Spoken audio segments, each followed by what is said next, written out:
falando sobre moda, tecnologia, inovação e educação. Então, a pergunta é como que vocês, e a fronteira entre esses assuntos está cada vez mais tênue. Como que vocês, que são líderes em cada um dos segmentos, definem hoje o que é criatividade e inovação? Pedro, pode começar. Bom, boa tarde aí, gente. Obrigado, Mônica, pelo convite. Até a gente conversa com o André sobre isso, né?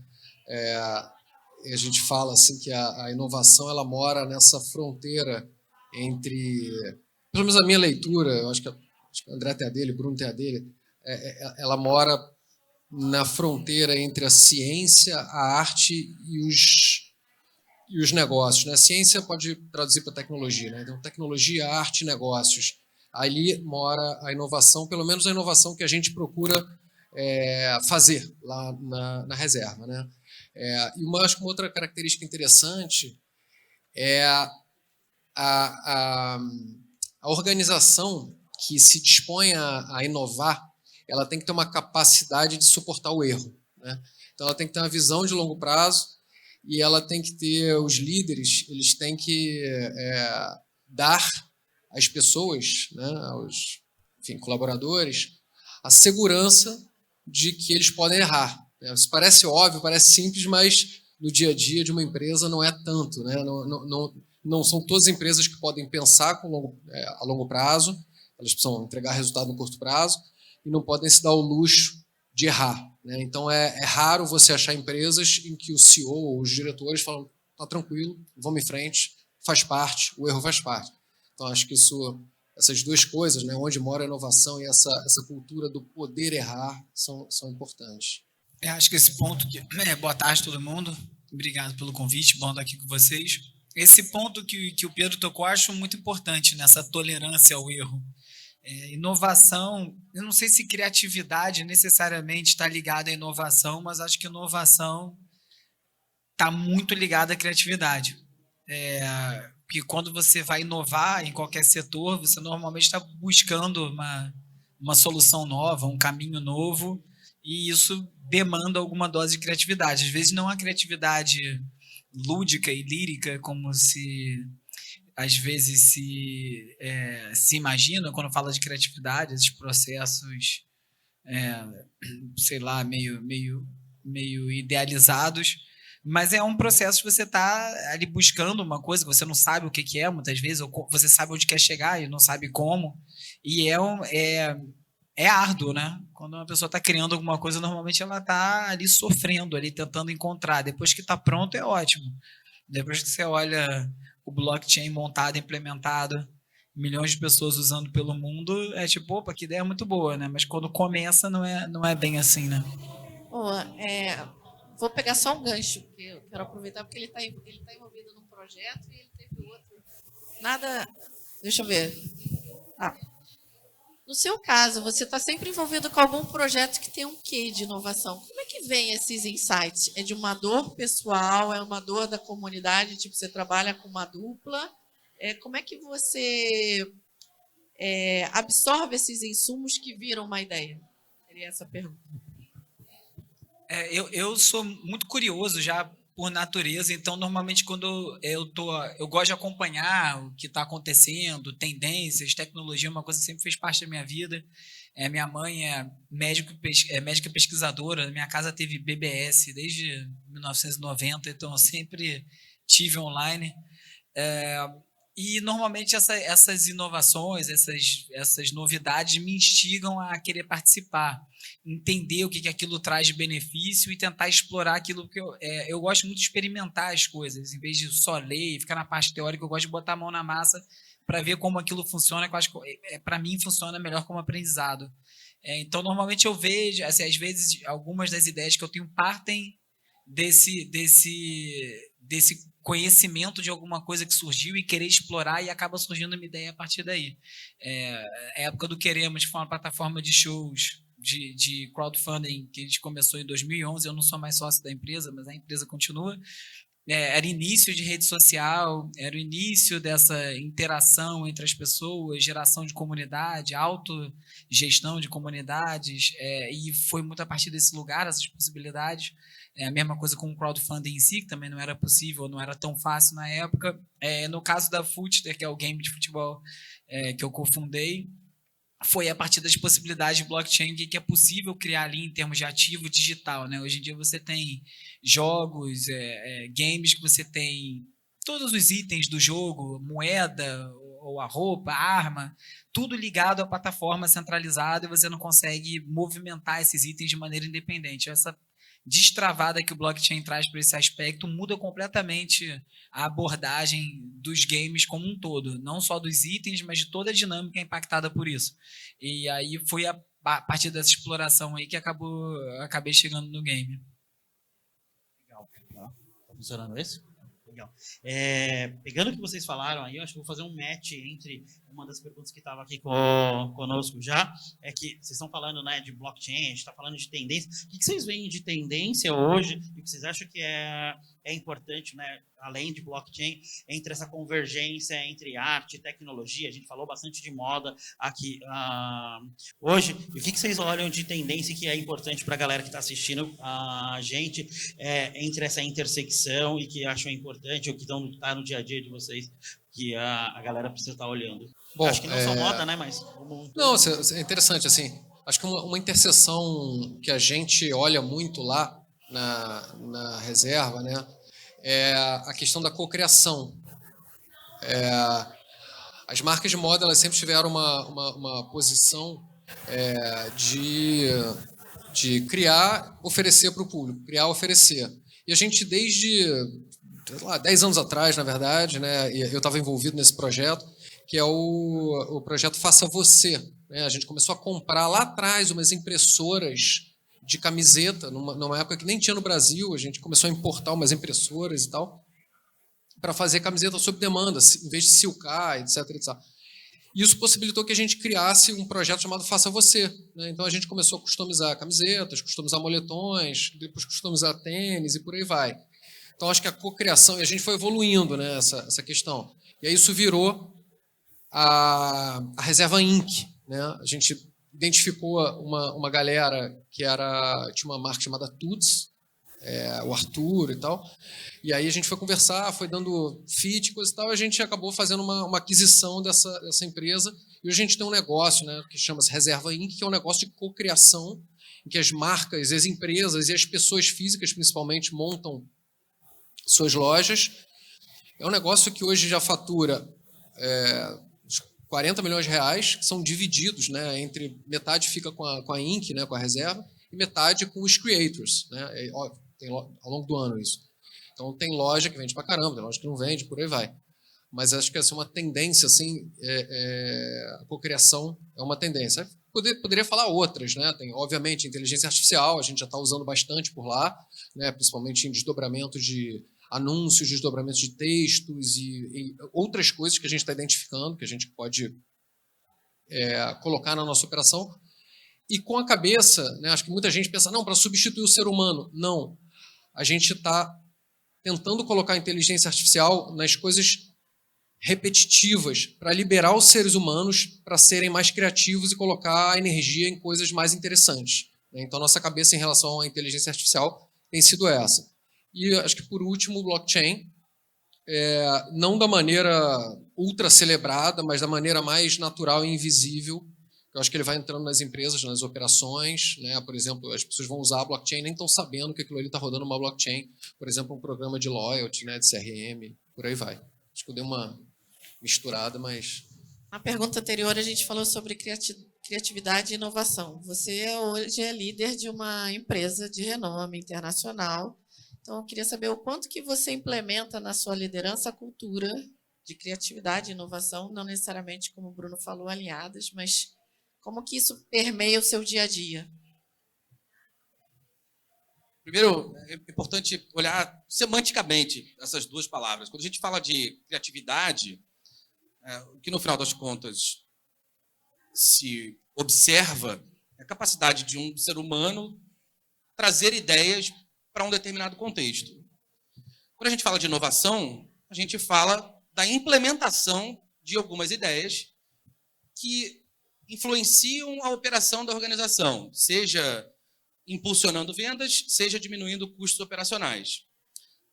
Quando a gente olha a inovação sobre as lentes da MIT Technology Review, e a gente faz isso numa iniciativa que se chama Innovative Workplaces, que mede a capacidade de inovação das empresas brasileiras, é uma iniciativa gratuita, as empresas se cadastram, passam por um processo de assessment e ali descobrem determinadas características sobre si mesmos. A gente olha a capacidade da empresa inovar em processos, produtos e serviços, marketing, vendas e gestão. 4 grandes pilares, que são os pilares publicados no Manual de Oslo, enfim, uma referência global de medição de inovação. E aí a gente olha mais 3 características que são verticais, são horizontais à empresa, que são capacidade de tomar decisão baseada em dados, inovação aberta, como a empresa se relaciona com a comunidade, e diversidade, enquanto, de fato, a empresa tem pessoas com backgrounds diferentes, mas valores em comum.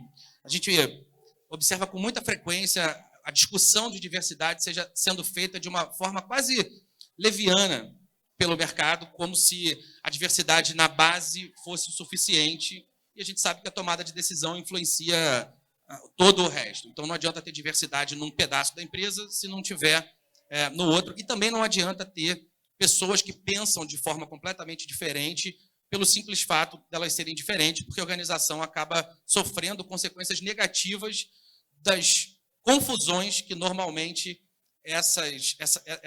esses múltiplos valores acabam trazendo para as organizações. Então, uma organização que tem backgrounds distintos, pessoas com formações diferentes, características diferentes, mas que tem ali um DNA, um conjunto de valores que são valores em comum, essas são as organizações que naturalmente inovam.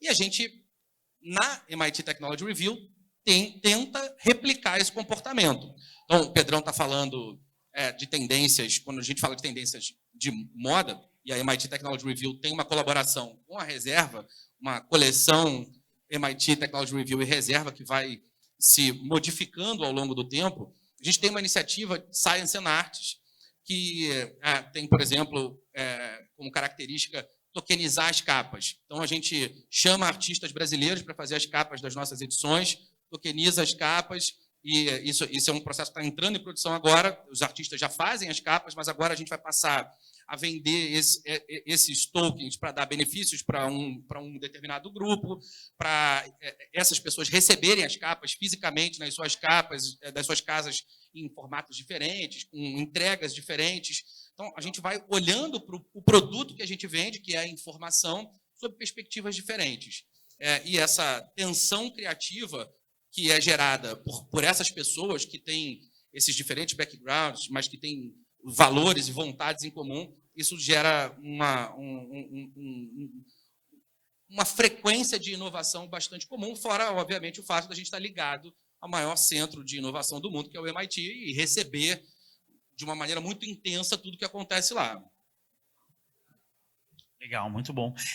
Bruno, você participa de múltiplos negócios aí, você tem um podcast também, e a gente está falando sobre inovação, está falando sobre a cultura. Na prática, você tem visto essa cultura rolando nos negócios com os empresários e a galera que você tem conversado, tipo, essa cultura de inovação está funcionando realmente? Como que você tem sentido isso, essa questão? Tipo? Eu acabo não lidando tanto com, ao contrário do André, que atende muitas empresas, talvez ele possa até responder isso melhor do que eu acabo ficando mais centrado nos projetos que eu estou. Eu não presto tanto serviço, então eu não sei muito bem como estão nos outros lugares. Mas eu acho que está todo mundo sendo forçado a tomar esse caminho, né? Você vê indústrias que... Acho que a própria indústria da moda, que é uma indústria que inova esteticamente, mas, Pedrão, me corrija aí se eu estiver errado, porque eu estou aqui especulando mesmo. É uma indústria que, em termos de formato de negócio, não inovava tanto, né?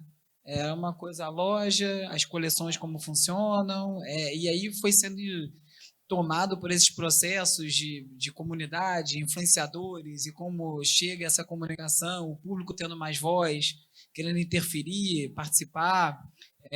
Então, eu acho que da mesma forma que acontece na moda, também acontece em outras indústrias. Você, hoje em dia, está na ponta dos cascos o tempo todo, né? Às vezes eu vejo umas empresas, você lendo a respeito, assim, o cara já fez tudo, a empresa ultra consolidada, sei lá, às vezes empresas bilionárias, e aí o cara começa um processo, né? A empresa começa um processo de inovação, de entrar num outro mercado, e às vezes eu olho esse processo e fico, mas por quê, cara? Já fez tudo. De repente já deu nessa jornada, mas, cara, pivota. Acho que tem dois casos que eu acho que me vem à mente bem clássicos, é a Peugeot e a Nokia, né? A Nokia era uma empresa de eletrodomésticos que depois virou um gigante de telecom. Hoje voltou os eletrodomésticos, eles voltaram a fazer outros aparelhos, o telefone está tendo um revival. A Peugeot faz até hoje que é considerado o melhor moedor de pimenta e moedor de sal do mundo. É um presente clássico de casamento até, o moedor da Peugeot. Eles continuaram fabricando isso quase como uma boutique, assim. Mas está lá na origem da empresa esse tipo de utensílio. E essas coisas vão tomando caminhos, né? Eu acho que dificilmente a gente vai ver uma empresa hoje em dia ser essa mesma coisa, um gigante de um setor para sempre, porque eu acho que os setores estão mudando muito, né? O que era necessário, às vezes não é mais, vira um outro serviço e vai tomando esses caminhos. Legal. Quer complementar, André? Isso que o Bruno falou é legal, porque na moda, uma camiseta ela é praticamente igual a 70 anos, 80 anos, né? Uma coisa curiosa isso. E a gente até estava conversando outro dia sobre a diferença, né? E a Mônica até tem bastante propriedade no que eu vou falar, de tech fashion para digital fashion, né? Considerando digital fashion um pouco mais a moda ligada a roupas virtuais, acessórios virtuais, metaversos, skins, colecionáveis, etc. E tech fashion, que eu acho que é um pouco isso que o Bruno está falando, que eu acho que é interessante, para mim, a próxima fronteira, e onde a gente deveria, em termos de marcas de moda, Brasil, fazer um esforço grande, que são as roupas com inteligência, né? Então, fios de cobre em casaco, para você conseguir ter menos camadas de roupa e aquecer aquilo ali na tomada, depois ele tem uma pequena bateria que mantém aquilo quente. Você já tem marcas como a Volebeck, que é uma marca inglesa ligada a uma universidade, me esqueci o nome da universidade. Então, é curioso isso, né? Que as marcas de moda elas começam a se plugar nas universidades. E a Volebeck está usando muito grafeno, né? Que é um material de tecnologia de ponta para fazer as coisas. Você tem a Both Threads, que usa couro vegetal, micélio e outras coisas. Então, e aqui no Brasil a gente está engatinhando, né? A gente consegue fazer essas coisas. O Brasil é muito bom de coisa de curto prazo. E a gente não é muito bom em coisas de longo prazo, né? Que requerem planejamento, dedicação, disciplina. Né? E quando você fala de tech fashion, você precisa linkar com a universidade, fornecedor, juntar todo mundo, falar com o cientista.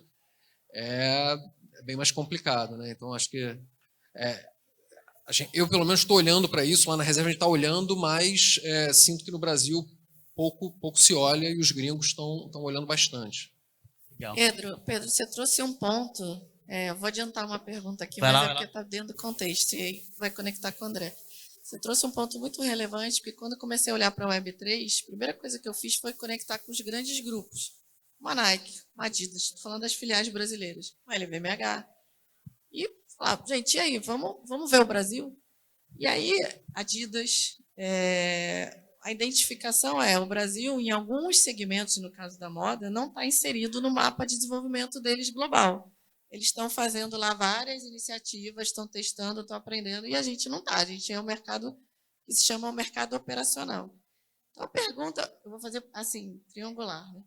Pergunta que seria para você, como que nesse contexto vocês, que são um grupo brasileiro, se atualizam, ou pelo menos conseguem ter acesso a essa dinâmica e essa curva de desenvolvimento?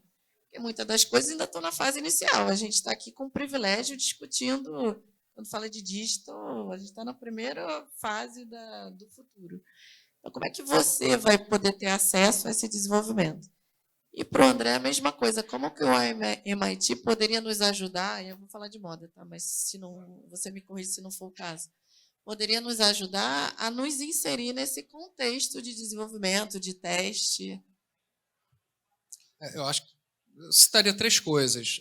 Educação, exemplos e referências, né, do que está acontecendo de melhor na sua área. E a terceira, o investimento e disposição para o erro que eu falei no início, né? Esse conjuntinho dessas três coisas, o que o Bruno falou da curiosidade, né? Mas que eu acho que está permeando isso, possibilitam a gente, ou pelo menos uma organização, tentar se inserir e ter um mínimo de competitividade, né? Então, porque educação, a gente fala de educação, a gente pensa sempre numa coisa mais infantil, jovem e tal, mas a educação é para a vida inteira, né? E a informação, exemplos, referências, aí tem muito a ver com o André e Bruno, né? Do que está acontecendo no mundo e o que está dando certo, e você trazer para dentro, né? E estimular, e a permissão ao erro para que se possa haver disposição para inovar.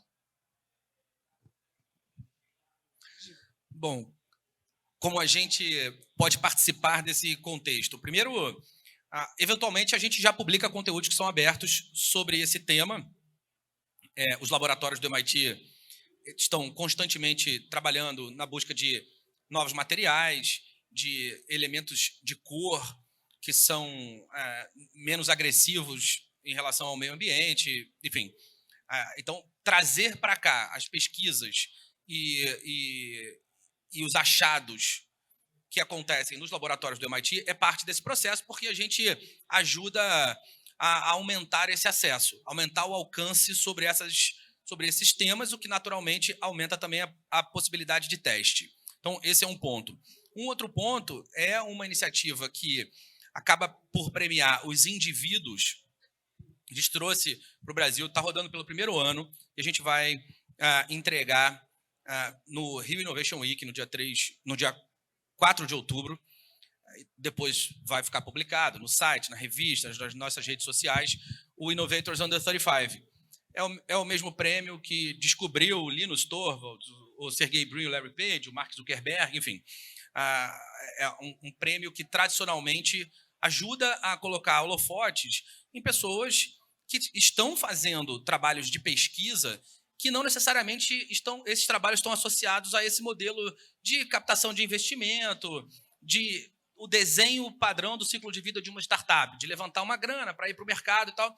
São pessoas que, às vezes, têm até um perfil diferente. Não estão tão interessadas nas questões comerciais, mas estão interessadas na inovação por si só.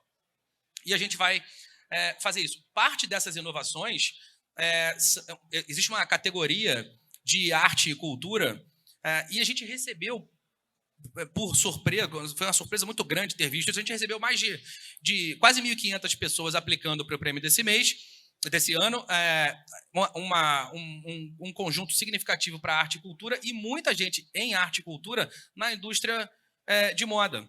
Então, alguns desses polímeros, de materiais para fabricação de roupas, de modificações no processo, a gente vai começar a dar luz, a dar holofote para essas pessoas, e imagino que conectar essas pontas, como o Pedrão está falando.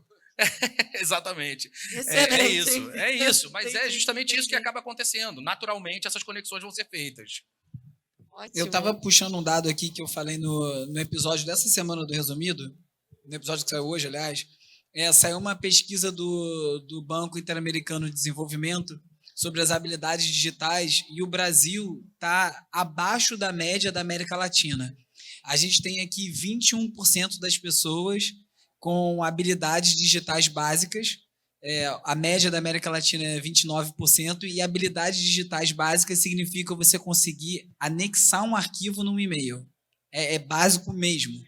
Então, quando você pensa naquela leva de cursos dos anos 90, SOS Computadores, quando os caixas de cinema, supermercado estavam virando computadores, e a pessoa realmente precisava aprender a interagir com o mouse na tela para poder fechar uma compra, a gente não passou disso até agora. Então, esse ponto que o Pedro trouxe da educação para essa inovação é fundamental. A gente está num abismo digital, ficando cada vez mais para trás. Eu tenho um amigo que tem uma empresa de instalação de câmeras e de alarme. E ele, como vários outros, estou dando um exemplo que isso eu conheço bem, a maior dificuldade é contratar alguém para conseguir instalar os sistemas. Você tem que contratar o funcionário e oferecer um curso para você conseguir fazer. Então, é uma realidade muito dura do Brasil nesse aspecto. Então, a gente aqui, né, nesse ambiente ultra privilegiado de pessoas com acesso às melhores coisas, gente com conhecimento e tal, a gente fala de realizações e possibilidades, mas como você estava trazendo esse exemplo da Adidas, que veio aqui como um escritório de vendas, é muito por conta disso. Para você conseguir fazer realizar essas coisas no Brasil é muito distante, muito difícil. Então, esse ponto da educação, inclusão digital é crucial, assim, e eu vejo o Brasil muito atrasado ainda. Legal, então acho que eu queria fazer uma costura aqui, se a Mônica me permite, que a gente está falando, né? A gente tem dois lados aqui do balcão, né? A gente tem a indústria e tem o MIT como conteúdo, né? Mas também como academia. E quando a gente olha para fora, né? A indústria está muito conectada com a academia, né? E no Brasil a gente tem um gap muito grande disso. Vocês veem solução? Vocês veem primeiro o problema em si? Por que vocês acham que esse gap ainda acontece? A gente tem ciência que ele existe, mas não consegue estreitar. E qual que seria a solução se a gente pudesse resolver esse problema? É legal. Talvez o André possa até falar um pouco melhor que eu. A gente não é indústria propriamente, né? Até com uma curiosidade, muitas pessoas perguntam se a gente não tem nem fábrica, né? O que a gente sabe fazer, isso é uma curiosidade da moda, né? Você tem marcas que são verticalizadas, são marcas que têm, né, vai da loja até a fabricação propriamente. E nós não somos verticalizados, né? O que a gente se concentra em fazer marca, né? Marca e loja, tudo que tem relação com a marca. E a gente não sabe ser industrial. A gente até um pouquinho com essa coisa das camisas sob demanda, como são. A gente tem um lado industrial, mas que é muito pequenininho, né? Mas a gente nota nos nossos fornecedores industriais esse gap, né, entre a inovação, a academia, a universidade, a pesquisa, e demora para chegar, né? É uma lenha. Você tem um ou outro, tecido inteligente, tecido, enfim, coisas assim. E aí até quando o André falou das pessoas que ele está tendo acesso, eu falei, putz, é super importante a gente fazer uma triangulação, apresentar para os nossos fornecedores, para as indústrias, olha aqui, esse cara tem um projeto disso para conseguir inovar, né? Tem uma carência gigante disso. Boa parte das pesquisas que o MIT faz, dos centros de pesquisa, você pegar o Center for Information Systems Research, pegar a Initiative for the Digital Economy, o Institute for Medical Engineering and Science, enfim, praticamente todos os centros de pesquisa, laboratórios, institutos que pertencem ao MIT, eles têm linhas de pesquisa financiadas por empresas. E a hora que, no Brasil, as primeiras empresas elas entrarem de uma maneira mais intensa nesse processo, a gente até vê algumas iniciativas acontecendo. Estava conversando aqui um pouco antes de começar essa nossa conversa, essa nossa discussão. Estávamos falando lá fora de como é composto o faturamento da MIT Technology Review. E a gente já consegue enxergar empresas que nos chegam até nós para buscar determinadas informações para inovar. E à medida que essas empresas forem ganhando diferenciais competitivos, evidentemente existem dezenas de outras alternativas no Brasil em relação ao MIT Technology Review, as universidades propriamente ditas, os centros de pesquisa locais, enfim, tem muita coisa aqui que é tecnologia de ponta. Se você olhar Embraer e o seu entorno, é fantástico. Quando essas empresas começarem a ganhar diferenciais competitivos a partir desses produtos, a partir dessas inovações, e aí tem um modelo de inovação que é muito importante, associado às hard techs. A gente presenciou uma onda de inovação associada ao software, que é aquela inovação mais Vale do Silício. E aí tem até uma capa emblemática da MIT Technology Review com Buzz Aldrin, o astronauta, que ele fala, a gente pediu colônias em Marte e vocês nos deram 140 caracteres. Né? À medida que essa inovação associada à produção, às hard techs, à geração de energia, à biotecnologia, a tecidos e produtos industrializados, quando a gente começar a enxergar essa inovação chegando e, naturalmente, essas empresas vão ganhar diferenciais competitivos em relação aos seus concorrentes, os concorrentes vão precisar fazer isso também. Então, a gente precisa aproximar a pesquisa, que vai ser fundamental nesse momento, e a indústria. Senão, a gente vai ter dois problemas: as pessoas não empregáveis e as vagas não preenchíveis. Então, tem uma situação de bastante risco que a gente só consegue resolver com informação. Vamos começar a fazer as considerações finais, já que, enfim, estamos olhando como grande oportunidade educação. tecnologia.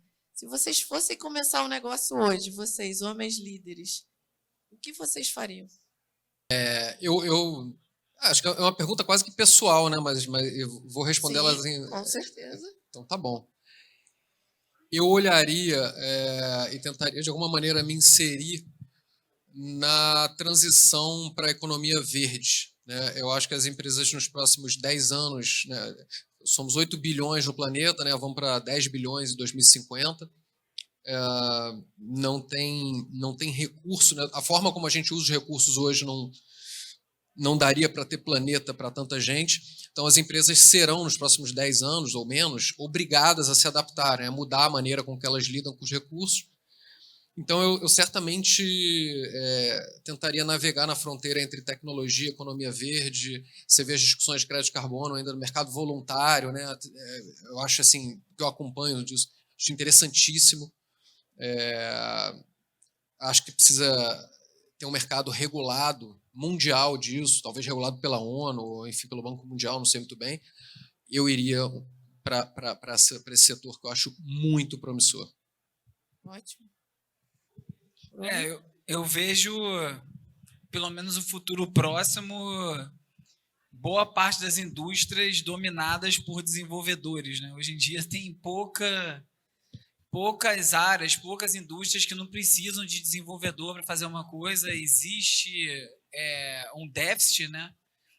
É super difícil você encontrar bons desenvolvedores para construir alguma coisa. Então, tem uma oportunidade aí, né? Voltando ao assunto que a gente vem falando de educação, assim, tem tanta oportunidade já de trabalho para mão de obra qualificada, e vão abrir tantas, e vai haver necessidade, como o André falou, senão vai tudo emperrar, que me parece que tem uma coisa a curto prazo, uma oportunidade a curto prazo, para as indústrias investirem nessa educação, para o governo investir nessa educação principalmente, e para as pessoas buscarem essa educação para conseguirem se inserir nesse novo mercado, porque tem um pavor aí de inteligência artificial. Eu não compartilho, eu acho que é mais uma ferramenta. Eu não acho que ninguém vai virar, bom, ninguém é um exagero, mas boa parte das pessoas não vai virar o financeiro, o criativo, o distribuidor e tudo de uma empresa sozinho. Eu acho que as especialidades continuam, não é porque eu tenho acesso ao Photoshop que eu sou um bom designer, não é porque eu uso ChatGPT que eu viro um bom editor de texto, não é por aí. Eu acho que as expertises continuam, então eu acho que tem muita oportunidade para entender como esse mercado vai ser modificado bem bruscamente nos próximos anos, não necessariamente transformado ao ponto de zerar o que era, mas com muitas mudanças. Então acho que tem uma oportunidade de olhar o mercado de uma maneira diferente, como se insere. Concordo. Mas eu diria que o que você trouxe que é bem relevante. Isto é, a gente está falando da educação, da base, mas talvez fosse outro painel, porque eu entraria na discussão, mas como renovar a base de educação a partir do momento que não existe o conhecimento? Que foi a pergunta que eu fiz lá fora. Se o conhecimento está no exterior e ainda não chegou aqui, como você renova? Desculpa, é um ciclo. E aí o André, que está fazendo as duas pontes, nós temos esperança em você, André. E eu acho que tem um ponto importante também quando a gente fala de educação. A gente, sem dúvida nenhuma, a educação é a forma da gente resolver os problemas futuros, né? Mas a gente ouve muito falar em play to earn, e tem um termo muito legal que é o learn to earn, né? Que ele resolve o problema do futuro e ele resolve o problema do presente, né? Eu acho que no Brasil a gente ainda tem poucas iniciativas disso, né? Cara, é você ganhar para aprender, né? Porque tem muita gente que não tem o tempo de aprender agora para ganhar daqui 5 anos, né? Eu acho que esse é um ponto também que vale a pena muito olhar. Tem poucas iniciativas rolando de que, cara, vai lá, aprende isso, você vai ganhar aqui agora e no futuro você ganha mais ainda, né? Porque, gente, vamos trazer aqui para o contexto, só 27% da população chega ao nível universitário.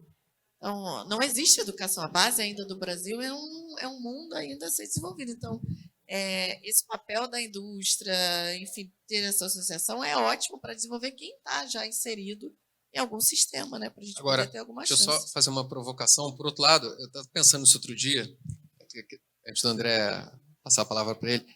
Eu acho que é provável que não tenha havido na história da humanidade nenhuma época melhor para nascer do que agora, né? Por que eu estou dizendo isso? Do ponto de vista até de acesso à informação, né? Outro dia eu estava lendo, não sei se todos conhecem aqui, o Pedro Vinícius, é um cartunista, engraçadíssimo, tem o Instagram dele, né? É um rapaz de 17 anos que mora em Garanhuns, interior de Pernambuco. Ele a professora convidou ele para rabiscar um muro da escola, ele se apaixonou por aquilo, foi para a internet, passou a estudar um pouco como é que é, e ele tem um perfil no Instagram que tem nada menos do que 640 mil seguidores, lançou livro, tem um merch, né, camisetas, etc, etc. Pedro Vinícius, né, quem puder, siga. O rapaz tem 17 anos, mora em Garanhuns, interior de Pernambuco. Há 10 anos atrás não seria possível esse garoto ter acesso à informação, expor o trabalho dele, ganhar dinheiro com o trabalho dele, né? Então, isso eu acho sim, especial esse momento que a gente está vivendo, e nesse aspecto acho que vai melhorar, né? A tecnologia ela tem uma força democratizante também muito grande.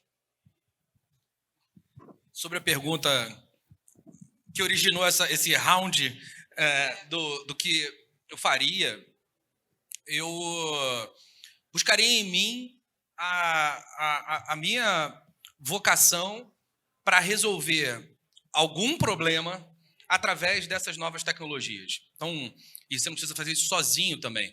Existem muitas oportunidades. O Brasil, por ter inúmeros problemas de diversas naturezas, ele dá também para a gente a oportunidade de transformar a resolução desses problemas em negócios, e não adianta não ter romance nesse processo, e engajar as pessoas.